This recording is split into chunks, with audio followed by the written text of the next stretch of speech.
और जिस परीक्षा का प्रश्न पत्र बीच से ही लीक हो गया है, उस परीक्षा का औचित्य क्या बनता है? आयोग उन लोगों के लिए परीक्षा ले रहा है जिनके ऊपर भ्रष्टाचार रोकने की जिम्मेदारी उनके कंधों पे जानी है। क्वेश्चन लीक कराने में बिहार में सरकार में बैठे हुए किस बड़े राजनीतिक आका का दबाव है कि बिहार में क्या साफ सुथरी परीक्षा हो सकती है या नहीं? जिन लोगों का भविष्य अंधकार में है वो आंदोलन करेंगे ही करेंगे, यही तो एक रास्ता है अख्तियार जो कर सकते हैं। इस तरीके से बीते दिनों दरोगा बहाली को देखते हुए 1275 पद को देखते हुए 6,60,000 से ऊपर अभ्यर्थियों को लेकर परीक्षा ली जा रही थी 2 पालियों में 17 दिसंबर को। इसको देखते हुए कहीं ना कहीं पेपर लीक हो गया। अभ्यर्थियों के द्वारा आक्रोश व्यक्त किया जा रहा है और लगातार कहीं ना कहीं देखा जाए तो पेपर लीक को देखते हुए अभ्यर्थी कैंसिल करवाने की मांग कर रहे हैं। हमारे साथ बात करने के लिए बीजेपी प्रवक्ता कुंतल कृष्ण जुड़ेंगे, बात करेंगे। कुंतल जी, किस तरीके से देख रहे हैं इस पेपर लीक को? लगातार सवाल उठाए जा रहे हैं, कैंसिल करने की मांग हो रही है, लेकिन कैंसिल नहीं हो रहा। ना सरकार के इस पे लोग बोल रहे हैं, ना कोई बोल रहा है।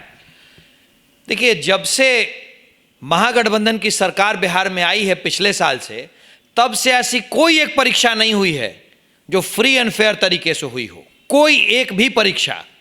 अभी उस जो भ्रष्टाचार की जो लंबी लिस्ट है उसमें नया एडिशन ये बीपीएसएससी की परीक्षा का है। 1250 के करीब सबऑर्डिनेट पुलिस ऑफिसर्स की बहाली के लिए परीक्षा निकाली थी, जिसमें तकरीबन 6.5 लाख लोग बैठे थे। और हद तो तब हो गई जब बीच परीक्षा से व्हाट्सएप पे क्वेश्चन लीक हो गया। भाई, आयोग कर क्या रहा है? आयोग उन लोगों के लिए परीक्षा ले रहा है जिनके ऊपर भ्रष्टाचार रोकने की जिम्मेदारी उनके कंधों पे जानी है, जिनके ऊपर पूरे बिहार का लॉ एंड ऑर्डर जाना है, जिनकी जिम्मेदारी है इस तरह के फ्रॉडस्टर को पकड़ने की। और उनकी परीक्षा में ही ये फ्रॉडस्टर, ये सारे फ्रॉड, इस तरह के माफिया हावी हो गए हैं और आयोग चुपचाप बैठा है। आयोग इस बात को स्पष्ट करे कि क्या किसी राजनीतिक आका का दबाव है?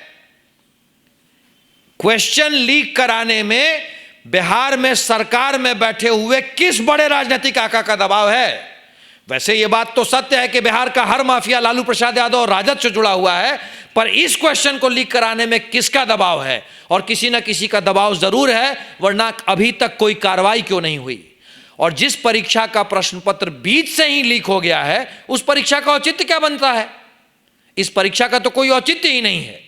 आयोग को इस पर कार्रवाई सुनिश्चित करनी चाहिए, क्योंकि यह सिर्फ उस परीक्षा की बात नहीं है, यह बिहार के एक संवैधानिक आयोग की निष्पक्षता पे भी सवाल है। यह बिहार के एक संवैधानिक आयोग की कार्यशैली पे भी सवाल है। और सबसे बड़ा सवाल है कि बिहार में क्या साफ सुथरी परीक्षा हो सकती है या नहीं। लगातार कैंसिल कराने की मांग हो रही है। कुंतल कृष्ण, मांग करेंगे? जिस परीक्षा का प्रश्न पत्र बीच से ही लीक हो जाए, उस परीक्षा का कोई औचित्य नहीं है।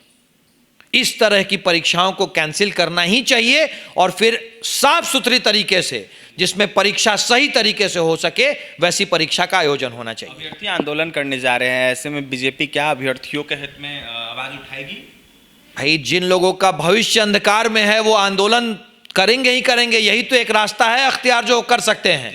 और भारतीय जनता पार्टी इस बात का विश्वास दिलाती है कि हर अन्याय के खिलाफ भारतीय जनता पार्टी खड़ी है।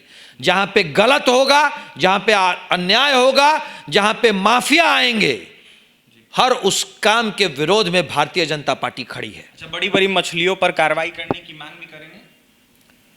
मछली बड़ी हो या छोटी हो, माफिया बड़ा हो या छोटा हो, कार्रवाई तो सब पे होनी ही चाहिए। और एक बात के लिए मैं और आश्वस्त कर देता हूं, लालू प्रसाद यादव और उनके परिवार के सत्ता में आने के बाद सुशासन का सूर्य अस्त हो गया है, पर आप घबराएं नहीं, सूर्य फिर उदय होगा।